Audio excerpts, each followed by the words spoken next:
Welcome back, Pandanauts. Today, we're diving into the North Atlantic Treaty Organization, or NATO. Is NATO still relevant, or is it destined to become a dusty museum exhibit? Buckle up, Pandanauts, because we're about to unpack this geopolitical hot potato. So, NATO, eh? Sounds like a bunch of well-meaning countries promising to watch each other's backs, right? Well, in theory, yes. It's basically a giant, multinational, I promise not to punch you in the face pact. But as with any group project, things can get a little messy. Imagine trying to coordinate a group project with 30 people who all speak different languages, have different priorities, and varying levels of enthusiasm for actually doing the work.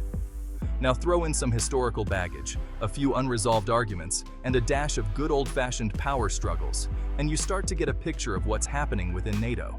Take Turkey, for instance. A NATO member since 1952, Turkey seems to be playing its own game, cozying up to Russia with arms deals, while simultaneously being a part of this supposedly anti-Russia alliance. It's like that friend who insists on inviting their ex to every party, even though everyone knows it's going to end in passive-aggressive salad tossing and a heated debate about whose turn it is to do the dishes. And let's not forget the United States. Remember when Donald Trump called NATO obsolete? Yeah, not exactly a ringing endorsement for alliance solidarity. Then there's the whole issue of money. NATO members are supposed to spend at least 2% of their GDP on defense. It's like the alliance's version of a cover charge, except some members are trying to sneak in through the bathroom window. Many European countries haven't exactly been rushing to empty their wallets, leading to some pointed questions about commitment and who's footing the bill for what. The point is, NATO's internal dynamics are about as stable as a Jenga tower built on a waterbed during an earthquake. Remember the good old days of the Cold War, when the world was neatly divided into two camps? The capitalist West and the communist East? Simpler times, right? Well, those days are gone, my friends, and the world stage has gotten a lot more crowded and a whole lot more complicated.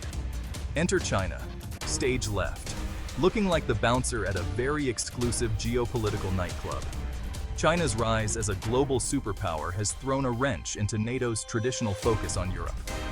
NATO, with its Cold War playbook, is struggling to remain relevant in a world where the main event is the US-China rivalry, and China's global infrastructure project, the Belt and Road Initiative, is rapidly expanding its influence. And then there's Russia, NATO's old nemesis. While not exactly the Soviet Union of yore, Russia is still a formidable player, flexing its muscles in places like Syria and Ukraine, much to NATO's chagrin. Adding insult to injury, Russia's been brushing up on its hybrid warfare tactics, using cyber attacks and disinformation campaigns to sow chaos and discord. The point is, NATO's facing a world where the threats are evolving faster than a Pokemon, and its Cold War strategies are starting to look about as effective as a screen door on a submarine. Let's be honest, the transatlantic relationship between the US and Europe has always been a bit like a long-distance relationship. Lots of grand gestures and declarations of love, but also a fair share of miscommunication, unmet expectations, and the occasional passive-aggressive postcard. And lately, things have been a bit strained, to say the least. You see, America's got a wandering eye, and it's been increasingly focused on the Asia-Pacific region, specifically China. This shift in attention has left Europe feeling a bit like the neglected partner, wondering if the spark is gone, and if it's time to start swiping right on other potential partners. And let's not forget the elephant in the room, or rather, the former president in the Oval Office. Donald Trump's open disdain for NATO and his constant demands for Europe to pay up did little to inspire confidence in the transatlantic bond. This uncertainty about America's commitment to NATO has left many wondering if the alliance is still a priority for the US, or if it's become more of an afterthought. It's like that gym membership you keep meaning to cancel but haven't gotten around to yet. Remember that friend who always relied on you for rides, borrowed your clothes, and generally treated you like their personal assistant? And then, one day, they announced they're buying a car and hiring a stylist, leaving you wondering if you were just replaced by a more efficient, less emotionally invested version of yourself. That's kind of what's happening with the EU and NATO right now. The EU, once content to let NATO handle the whole defense thing, has been quietly building up its own military capabilities. It's like watching your younger sibling suddenly hit a growth spurt and start demanding to be taken seriously. The EU's thinking, hey, maybe we don't need to rely on our unreliable older sibling anymore. Maybe we can be our own independent, self-sufficient entity.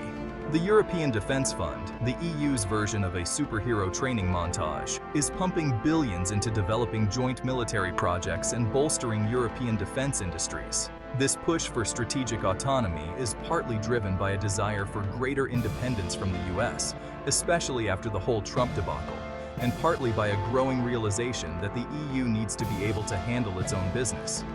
So what does this mean for NATO?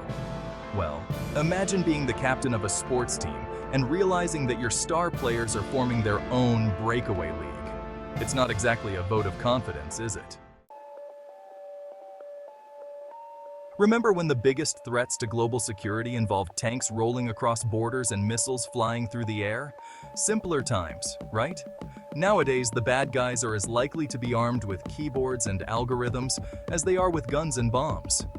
NATO, designed to fight a 20th century war, is finding itself trying to swat drones with a fly swatter. Cyber attacks, disinformation campaigns, terrorism. These are the new battlefields, and NATO's traditional structure is about as well equipped to handle them as a rotary phone is for streaming Netflix. NATO's like that friend who still thinks fax machines are the height of technology and refuses to get a smartphone. They mean well, but they're not exactly keeping up with the times. And then there's the whole issue of climate change. Melting ice caps, rising sea levels, extreme weather events. These aren't just environmental problems anymore. They're security threats. But NATO, stuck in its Cold War mindset, is struggling to incorporate these new challenges into its strategic thinking. The point is, the world's problems are evolving faster than a tech company's terms of service, and NATO needs to adapt or risk becoming as relevant as a blockbuster membership. Remember that awkward moment when you're at a party and you realize you've overstayed your welcome? Everyone's moved on, the music stopped, and the host is subtly, or not so subtly, hinting that it's time for you to leave.